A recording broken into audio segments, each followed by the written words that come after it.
Hey, everybody. Hey, we had a glitch with our recording for Sunday. And so we didn't actually get Sunday's message recorded properly. And so because of that, we really felt like we wanted to just have me come up and record again the message so that it would be out there for those of you that weren't able to make it or those of you that wanted to listen again. And so I'm just kind of going to go through my notes again and do this for you, but it'll be a little bit more in sync with my notes. And just know that there's no audience here. It's not going to be like a Sunday morning, but it's got my message on here, and it's going to be good. So I'm just going to get started. So we are talking about community. And this is where we have been in some of the practices. We are talking about the practice of community today. And so Jesus was the greatest example for us to model our lives after. We have so much to learn from his life as we read through the Gospels. And as we're in the Narrow Way series, and have been for the last few months, we have been learning from the life of Jesus what it means to be formed by him. So we've been taking a look at what it means to be formed by him. We've been talking about this, and we've been asking ourselves this question: am I being formed by Jesus, or am I being formed by the world around us? We've been looking at the life of Jesus and seeing these different practices: the practice of prayer, generosity, Sabbath, silence, and solitude. And all of these practices he lived out. And asking ourselves, am I living by these practices? And as we've been challenged to start slowly picking up some of these practices, we've been putting them into our daily lives, our daily rhythm. And Andy and Kate, in the past 2 weeks, they have been talking about silence and solitude as a practice. And they taught us about how silence and solitude is not just for introverts, though it might be easier for introverts than it would be for extroverts. But that we all, as followers of Jesus, who are being formed by him, are called to have a daily rhythm of silence and solitude as we focus our hearts and minds on the Lord. And Kate said this last week. She said, silence and solitude are invitation for deeper intimacy and rest and refreshment with God. And I would just say, who doesn't need that? We all need that. And both Andy and Kate challenge us to put this into practice in our lives for the past couple weeks, to sit quietly, to focus our hearts on the Lord for a few minutes each day with no outside noise. Both silence and solitude are important practices. And then today we're going to start talking about community as the practice that we are going to be in for the next couple weeks. See, both solitude and community are foundational practices for us as followers of Jesus. And they kind of go together, right? So we can't just go off and be alone with Jesus all the time. We also need to be known and connected into a community. Solitude and community aren't separate or opposing, but they work together and are both necessary for our spiritual growth. Today we're going to dig into some scripture and really look at how Jesus lived out the practice of community in his life. But first, I want to introduce something that is going to be the framework for where we are going today. The Oxford psychologist Robin Dunbar is best known for his namesake Dunbar's number, in which he defines as a number of stable relationships that people are cognitively able to maintain at once. And Dunbar suggests that our human capacity for friendship is limited to around 150 people. And then he breaks down our relationships into smaller circles of friendship. And today we're going to talk about this as we look into how Jesus lived in community in his life and ministry here on earth.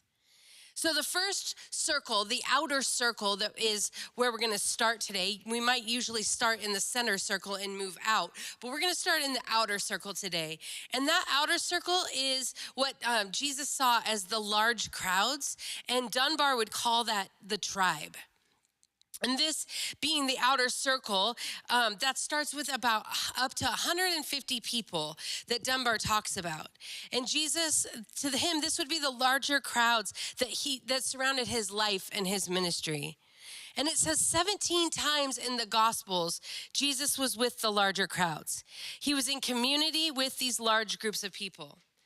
Jesus spent a lot of time and had compassion on the crowds of people who followed him, interacting with them in many ways, teaching them, healing them, feeding them, preaching to them, the Sermon on the Mount, and responding to them.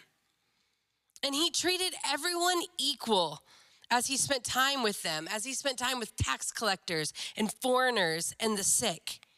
He would touch those that were not to be touched.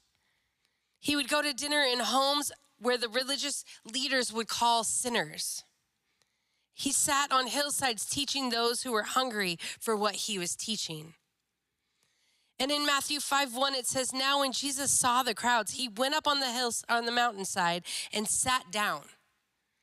And his disciples came to him and he began to teach them. I love that it says that he sat down. See, he taught them the greatest sermon to ever be taught. And he wasn't standing above them and looking down at them and preaching to them, but he was looking eye to eye with them. He was sitting down in the crowd with them and teaching them. And Dunbar, he would call this outer circle your tribe. So if Living Waters is a place that you call your home church, your local church, that would be the outer circle that I'm talking about. Your tribe, it's a place where you belong and where you have found a larger community of people. It's a group of people that you might know, you might recognize their face when you see them, and maybe you know some of their names, and you might even know a few things about some people in this room. And with your tribe, you might have a similar belief system. Like I said, attending the same church, worshiping alongside them. But these could be people that might look differently than you. They might vote differently than you. They might think differently than you. But together we make up a larger community that you are connected to as I talk about this larger group. So this is also the kind of a starting point that I believe that you would then get deeper relationships from. It first starts with coming through the doors and slowly starting to meet people.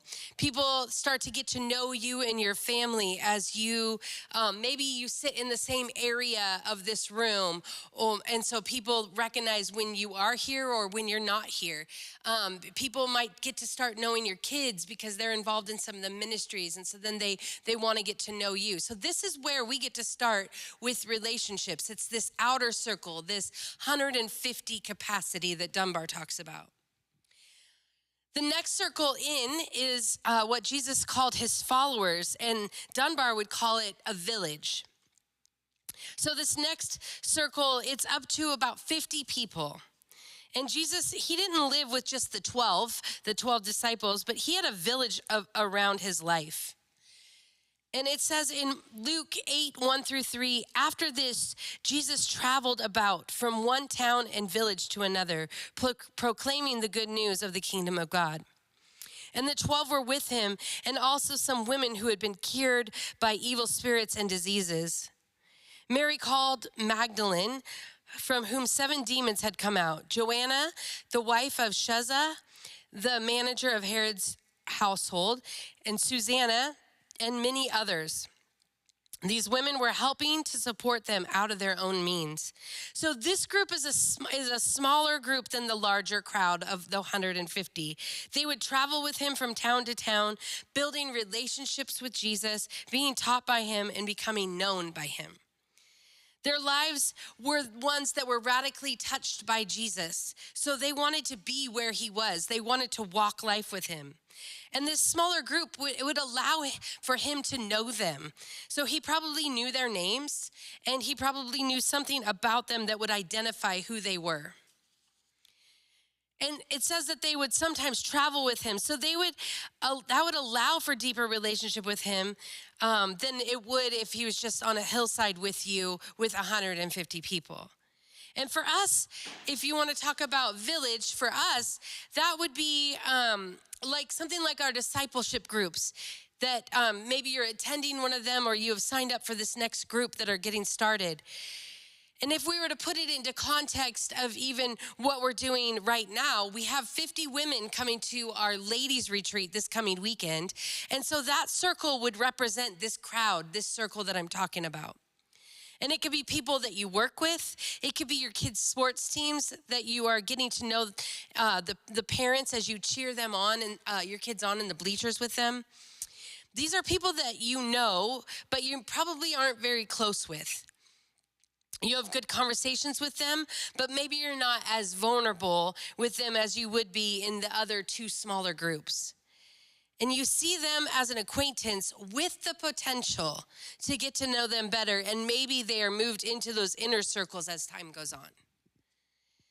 The next circle is the 12 apostles, and Dunbar would call this your friends. So this circle of friends is up to 15 people in your life. And Jesus, it says that he chose his group of apostles by name. So it says this in Luke 6:12-16. One of those days, Jesus went up on the mountainside to pray and spent the night praying to God. When morning came, he called his disciples. So that's the larger group of people that were walking with him. And he chose 12 of them, whom he also designated as apostles. So Simon, who he named Peter, and his brother Andrew, James, John, Philip, Bartholomew, Matthew, Thomas, James, son of Alphaeus, Simon, who was called the Zealot, Judas, son of James, and Judas Iscariot, who would become a traitor. So Jesus was close to these 12 men. These were the 12 that knew him best. They had ministered together. They sat across a table and shared meals together. They slept side by side together. They suffered the hardships of traveling together. These were the men that saw the miracles with their own eyes. And these were the 12 in the boat, just as Jesus walked on water. They were the ones that saw things that no one else saw. Intimate relationships were formed during their times together with Jesus. He knew them and they knew him. He shared with them things that he didn't share with the larger group. This was his crew, his friends, the men that surrounded his life. And so this would be your group of friends that you spend time with. You have meals with them. You go on vacation with them.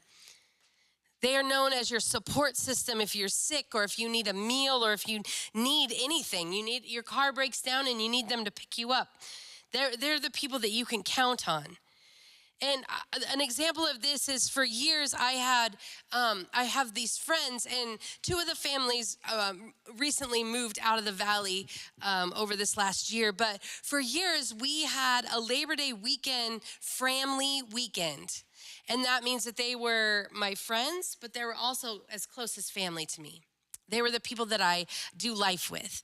And so for the last few years, we have had these plans where you just have the whole weekend off, and we would have a movie night with all the kids, all the adults, all of us together on Friday nights. On Saturday, we knew that it was our cornhole tournament day. You would be partnered up with somebody. You would have like outfits and different things that you wore to identify who your teammate was. We had a large board that told us where you were on the tournament or in the tournament. And we would just laugh all day, have good food, and spend time together. And then on Sunday, we would all go to the coast and spend the whole day. And it was food and blankets and chairs and dogs and kids and all of us. And we would just spend the whole day. And then, of course, Monday, we would come home and we would rest on Labor Day because it was so much. But what I'm talking about is these are the people that you do life with, right? Outside of just doing, people just knowing you, these are the people that you actually run with. And what I'm talking about with this group of people is it's the ones that You may not talk to them every single day, but they still know what's going on in your life. And they're the ones that you know you can call on, and they support you in your journey. And then the next circle is the three closest. And Dunbar calls this the intimates. In the Gospels, Peter, James, son of Zebedee, and John, and James' brother, were invited to be the only apostles present at the three most important events during Jesus' public ministry. The raising of Jairus' daughter, the transfiguration, and the agony in the Garden of Gethsemane. So they were in the inner circle. They were the closest friends to Jesus. He was telling them and showing them things that he didn't want anyone else to know. They saw these miracles, and only they were invited to see them. And when Peter thought that Jesus was a little off, he did this in Matthew 16:22. It says that Peter took Jesus aside and began to rebuke him. He said, "Never, Lord, this shall never happen to you." And Jesus turned and said to Peter, "Get behind me, Satan." And that's supposed to be a little funny, right? But what I'm getting at is there's no one else as close to Jesus that would be able to say something to him like Peter, James, or John, even if they were wrong. They were the three closest men to him. They had intimate relationship with him. They knew him better than all the others because they spent more time with him, and they talked with him about things that Jesus only talked to them about. And these intimate friendships, they are known as, like our intimate friendships are, these are people that know us probably better than we know ourselves. They are the friends that we share our inner life with. They know the deepest things about us.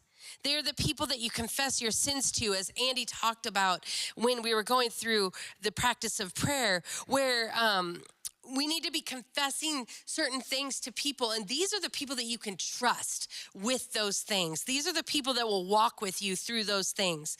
The friends that you share things with that no one else knows about. They are able to be the friends that will call you out in the most loving way. They see when you're off and ask how things are going. And they will go into battle with you and sometimes for you. They will battle you for you as you're walking through some things. And oftentimes they can be your spouse, they can be your best friends, or even a close mentor. But they are from 1 to 5 of the closest people in your life, the intimates. And then I'm adding this to Dunbar's circle because he did not have this on there. But I'm adding the inner circle, the core of who you are. And I'm going to call that silence and solitude, the Holy of Holies. And this is where the practice of silence and solitude that Kate and Andy were talking about, this is where this kind of comes into practicing or being a practice combined with community. See, Jesus, he would often go off alone and pray and be alone with the Father. And in Mark 1:35, it says, very early in the morning, while it was still dark, Jesus got up and he left the house and went off to a solitary place where he prayed. Or in Mark 6:45-46, immediately Jesus made his disciples get into the boat and go on ahead of him while he dismissed the crowd. And after leaving them, he went up to the mountainside to pray. See, this is the most inner part of our life, the deepest place where only the Lord gets access to our heart. It's the space that we give Jesus before we give anyone else. It's the place of deep intimacy that he desires to have with each of us. And this is what I'm talking about when I say solitude and community aren't separate or opposing, but they work together and are both necessary for our spiritual growth. What we can learn from the life of Jesus, and as we follow his example, we get to look at these different circles of relationships and see that it's important to have that alone time, that solitude, that time with the Lord, that intimacy that is grown in the innermost part of us with Jesus. We get to have that time, but it's also important that we have a community around us. Jesus had community around his life. He let people into his life. He walked with people. He spent time having good conversations with his friends. He sat across the table from loved ones and he listened as well as shared his heart with them. And as followers of Jesus who are being formed by Jesus, we are called to practice community, to spend time with others, to be known by others, and to know others. And it says in Proverbs 27:17, as iron sharpens iron, so one person sharpens another. So my question to you is this: are you in community? Are you known by others besides your significant other? That's a hard question to answer. Sometimes that's all we have. And I would just say, if all you are known by is one other person, as much as that might be amazing, I would also check and see if that's codependent. And I know that that's a hard word, but I also believe that all of us deal with codependency issues. And it's easier to step into codependency when there's just one person. And so that's another benefit of community around our lives. The next question I would ask is, are you known in a larger group of people, like this community here at Living Waters? Do people know your name, or do they just know your face? Have you allowed people to start to know you? Oftentimes I think that people can say, yeah, I'm a part of a church, and that's great, but they're not really known. So they come into this room and they go out just as fast, right? And I really feel like this is, again, the starting point to have deeper relationships, where you get to start to be known and then see what the Lord does in those relationships. Maybe they go into those inner circles. My next question is, are you getting involved in things that are being offered to have deeper friendship than just the outside circle? So, like I'm talking about, we offer, our heart is not to pile on a bunch of different events for you and say, you need to be at church. It's so important that you're at church. But actually what we've done is we have taken a ton of things off of our calendar, and the things that are on the calendar that we do provide, what we do is we believe that those are vital. Those are important times, because those are the moments where you get to be known, to open up your life, to actually start to make some deeper relationships that the Lord is opening up for you. And so I'm talking about things like our discipleship groups. We're starting these next week, and we have quite a few that are still open, that have spaces. And kind of like, as much as that could be scary, it's really just dipping your toes in the water. It's just saying, you know what, I'm gonna go from this outer circle of 150 people to I'm gonna go put my toe in the water and just kind of slowly start to be known in these discipleship groups. Or it's like our men's nights or our ladies' nights that we have here at the church. When we do these things, it's not to be scary and to say, hey, we're gonna go deep and you're gonna tell us all the things. It's really just to build community and for you to start to get to know people. And then with that, you get to move into deeper relationships if that's the direction that you feel those relationships are going. And then in 2 weeks, on the 29th of September, we are gonna have worship and communion in the Great Room. And then after that morning gathering, we're gonna go into the 360 room, and we're gonna have a soup and salad bar that you guys, we're all bringing different soups, and we're gonna try different soups. It's gonna be a really great time together. But again, this is gonna just be another way to get to be known in this community. So you're gonna sit across the table, maybe from people you don't know, and just start having conversation over a meal. It's not supposed to be scary. It's really just an opportunity to start building community and to be known in this community. The next question I have is, do you have a relationship with others that are walking with Jesus? And do they know your story, or at least parts of your story? And the next question is, do you have relationships with others to the point where they really know you and have permission to speak hard things to you? Honestly, those relationships, they probably need to be given permission. So I'm talking about those 1 to 5 people in your life. Do you have a relationship with others where they are able to you are able to call on them when things are hard, and they will listen to you and be there for you? And here's the thing. There's no shame if you're answering no to any of these questions or to all of them. We live in a very interesting time. And because of past experiences, because of pain that we might be still carrying from relationships that didn't go well, or maybe we have church hurt, because of things that have been handed down to you generationally, you might want to stay away from relationships. And I totally get that. I really, really do. And can I just say there's another way? There's another way that you are being invited into. You were created for relationship. You were created to be known and to know others. And it's in those relationships that we don't stay stuck, but we grow spiritually. John Mark Comer says this in Practicing the Way: we simply are not meant to follow Jesus alone.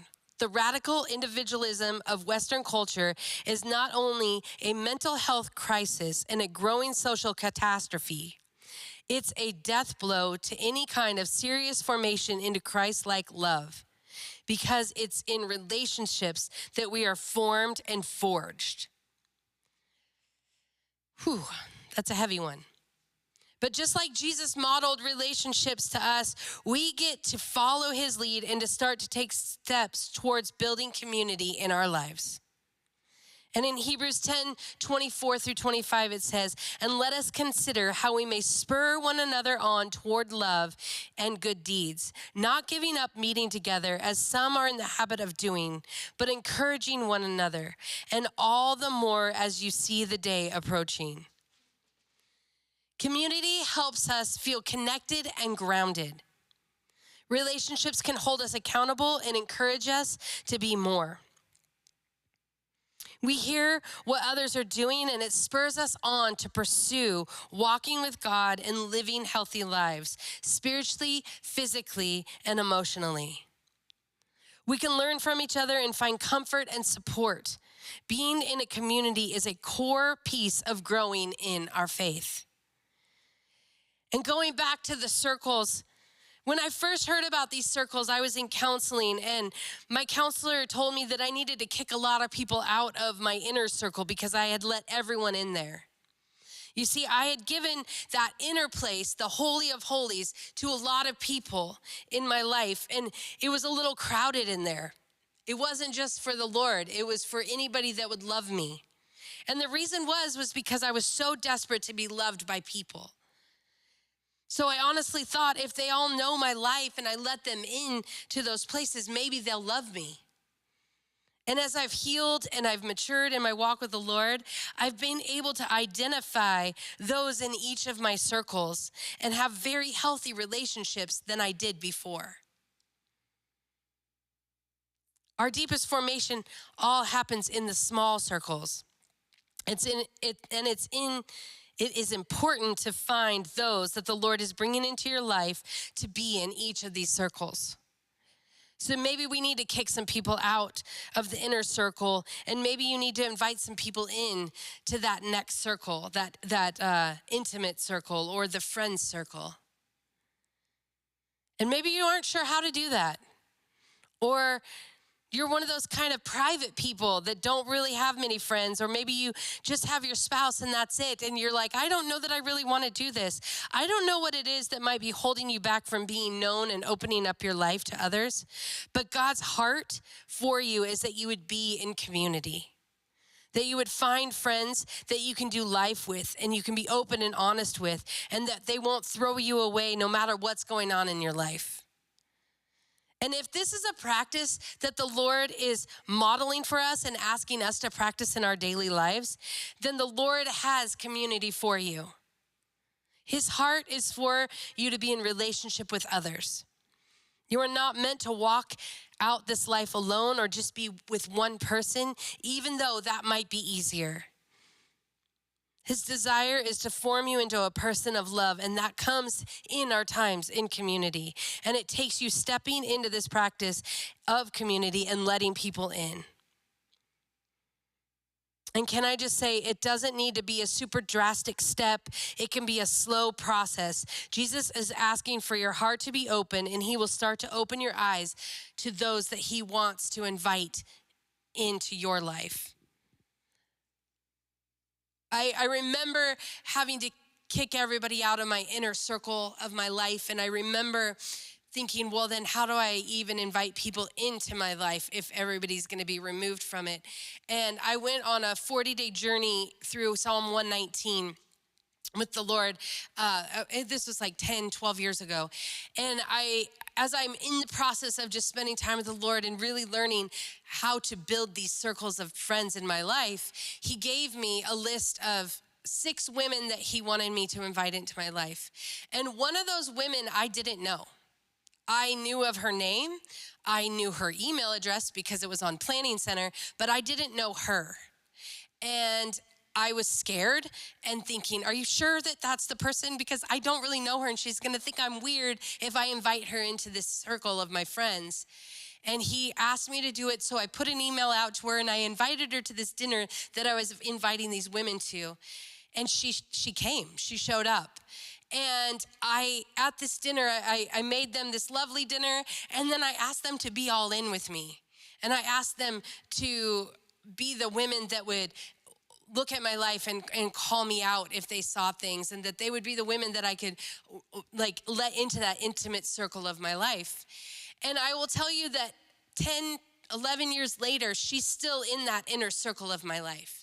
She's still one of my closest friends, and she is one of the people that calls me out so much because she sees me and she knows me.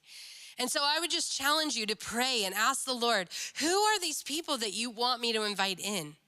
And I promise, again, like as he's asking us to do this, he will provide those people. He will start showing you those people. And then you get to take the step and inviting them into your life. You get to take the step and say, hey, do you want to go for coffee and I just would like to get to know you. That's the first step. It doesn't have to be hard. But as you do, start to listen to the Lord and start to pay attention to who he's highlighting to you. And he will start building these circles for you if you want it. Okay? This is a practice that we all get to do together. And I know that he has friends for you. I'm going to end with this scripture. It says in John 13:34-35. So I give you now a new commandment. Love each other just as much as I have loved you. For when you demonstrate the same love I have for you by loving one another, everyone will know that you are my true followers. So now we get to step into this practice of community, and we get to trust the Lord as he's inviting us into it. Thank you for listening, and I hope you have a good day.